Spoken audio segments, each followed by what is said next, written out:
વાહનો ટોઈંગ કરવાનું કામ કરતા કર્મચારીને 2 દિવસ અગાઉ વાડીના કોઈ યુવક સાથે અપશબ્દો અને મારામારીના ગુનામાં વાડી ટાવર પોલીસના પીએસઆઈ પરમારે બોલાવી ફટકા માર્યા હોવાના પરિવારજનોએ આક્ષેપો કર્યા છે।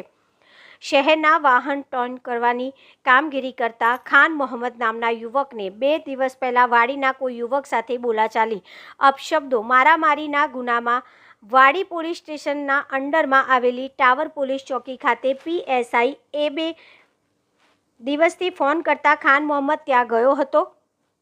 ત્યારે પોલીસ અધિકારીએ તેના ભાઈ અલ્તાફને પણ બોલાવ્યો હતો અને બંનેને બેસાડી દીધા હતા।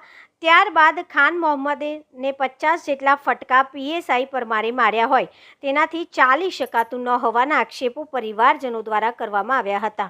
સાથે જ વધુમાં આક્ષેપ મુજબ પીએસઆઈ પરમાર નશાની હાલતમાં હોય તેઓનું મેડિકલ કરાવવાની માંગણી સાથે પરિવારજનોએ વાડી પોલીસ સ્ટેશનમાં દોડી આવી માંગ સાથે અરજી આપી હતી।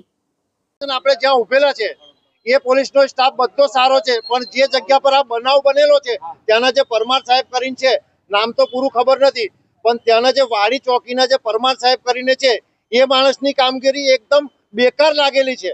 બાકી જે પોલીસ સ્ટેશન પર આપણે હાલ ઉભેલા છે એ પોલીસ સ્ટેશનનો સ્ટાફ પણ સારો છે અને બધા પીઆઈ સાહેબ પણ સારા છે, પણ નમ્ર વિનંતી છે કે પીઆઈ સાહેબ દારૂ પીધેલી હાલતમાં છે।